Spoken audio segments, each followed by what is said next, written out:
Welcome back. Telugu Desam పార్టీకి 3 తరాలను చూసిన అదృష్టం కలిగిందని ఎమ్మెల్యే గోరంట్ల బుచ్చయ్య చౌదరి అన్నారు.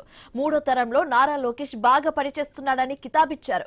భవిష్యత్తులో లోకేష్ సీఎం పదవిని తీసుకునే నిర్ణయం సమయానికి అనుకూలంగా చంద్రబాబు నాయుడు తీసుకుంటున్నారంటున్న ఎమ్మెల్యే బుచ్చయ్య చౌదరితో మా ప్రతినిధి కాంతి ఫేస్ టు ఫేస్.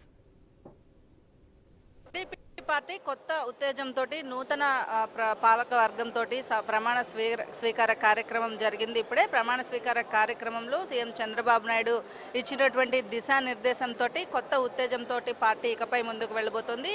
దీనిపై మనతో మాట్లాడేందుకు పాలిట్ బ్యూరో సభ్యులు సీనియర్ టీడీపీ నాయకులు గోరంట్ల బుచ్చయ్య చౌదరి ఉన్నారు. సార్ చెప్పండి, పార్టీ ఈరోజు కొత్త ఉత్తేజంతో ముందుకు వెళ్తోంది. ఈరోజు ఏర్పడినటువంటి కార్యవర్గం ఎలా పనిచేయబోతోంది? సీఎం గారు ఇచ్చినటువంటి ఆదేశాలు ఏమేమి దిశానిర్దేశం చేశారు?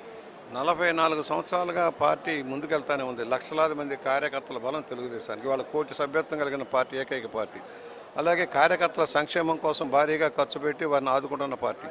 ఎన్టీఆర్ ట్రస్ట్ ద్వారా కానీ, లేకపోతే బ్లడ్ బ్యాంక్ ద్వారా కానీ, లేకపోతే ఎన్టీఆర్ స్కూల్స్ ద్వారా, కాలేజీల ద్వారా కానీ, అలాగే బసతర క్యాన్సర్ ద్వారా ప్రజాసేవ చేస్తుంది. ఇన్సూరెన్స్ పథకం ప్రవేశపెట్టి కార్యకర్తలను ఆదుకుంటుంది. ఒక ఎత్తు.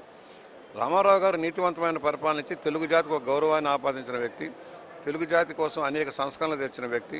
అలాంటి వ్యక్తి నీతివంతమైన పరిపాలన అందించారు. ఆ తర్వాత పివి నరసింహారావు తెచ్చిన సంస్కరణ తర్వాత వాటిని అందిపుచ్చుకున్న చంద్రబాబు నాయుడు గారు ఉమ్మడి ఆంధ్రప్రదేశ్లో భారీ నిర్ణయాలు చేసి ఇవాళ చైతన్యవంతమైన జాతిని తయారు చేశారు. లక్షలాది మంది ఉపాధికి అవకాశాలు కల్పించారు. ఇవాళ ఏదైతే దేశ విదేశాల్లో చదువుకొని వాళ్ళ కుటుంబాన్ని పోషిస్తున్న వాళ్ళని చూసినప్పుడు చంద్రబాబు గారి కృషి కనబడుతుంది. హైటెక్ సిటీ ద్వారా కానీ మరొకటైనా, అలాగే జాతీయ ప్రాజెక్టులు, రహదారుల ప్రాజెక్టులు కానీ, లేకపోతే టెలికాం డీల్ మార్పులు కానీ, అవన్నీ కూడా చంద్రబాబు గారు చేసిన కృషి. మరోవైపు ఇవాళ యువతరానికి ప్రతినిధి లోకేష్ గారు. మంచి అవగాహన ఉంది. కష్టపడ్డాడు. 8-10 సంవత్సరాలు రాత్రి వాళ్ళు కష్టపడి నేర్చుకొని ఒక నూతన నాయకత్వానికి మార్గదర్శకత్వం ఇవ్వగల శక్తి ఆయన సంపాదించుకున్నాడు. ఇవాళ ఆయన దేశ కార్యవర్గ అధ్యక్షుడిగా నియమించారంటే కొంత భారం తగ్గించుకుంటున్నారు చంద్రబాబు గారు. కొంత భారం, ఎందుకంటే రాత్రి వాళ్ళు కష్టపడతాం అలవాటు. పరిపాలన సంస్కరణల మీద దృష్టి సారించిన వ్యక్తి చంద్రబాబు గారు. కొంత పార్టీ బరువు బాధ్యతలు మోసేదానికి ఎక్కువ అవకాశం ఇచ్చి ఆయన నిర్ణయించారు. ఆయనకు నాలెడ్జ్ ఉంది, సబ్జెక్ట్ ఉంది. వాళ్ళ దేశ విదేశాల్లో పెట్టుబడులు వస్తున్నాయంటే, చాలామంది నమ్మకం వస్తున్నారంటే అది కారణం లోకేష్ బాబు గారు. అలాంటి వ్యక్తి రావడం మా అందరికీ గర్వకారణం.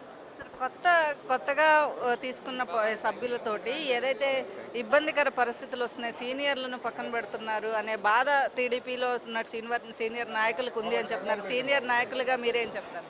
ఇవాళ అదేం లేదమ్మా. ఎందుకంటే 1 కోటి మంది సభ్యత్వం ఉన్న పార్టీ.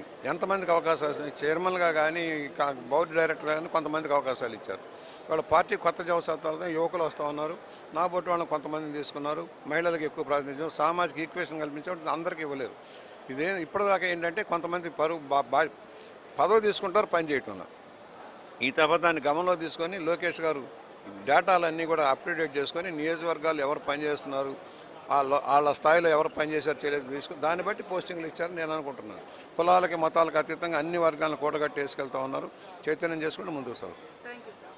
కొత్త నూతన కార్యవర్గంతో నూతన ఉత్తేజంతో పార్టీని ముందుకు నడిపించేందుకు లోకేష్కి బాధ్యతలు అప్పగించి సీఎంగా చంద్రబాబు నాయుడు రాష్ట్ర పరిపాలనలో బిజీ అవ్వడం కోసమే పార్టీకి సంబంధించినటువంటి బాధ్యతలన్నీ లోకేష్కి అప్పగించి కొత్త కార్యవర్గంతో ముందుకు వెళ్లేందుకు కృషి చేస్తున్నారని గోరంట్ల బుచ్చయ్య చౌదరి చెప్తున్నారు. కెమెరా పర్సన్ విజయ్తో కాంతి న్యూస్ అమరావతి. కృష్ణా జిల్లా పమిడిముక్కులలో రేపు సీఎం చంద్రబాబు నాయుడు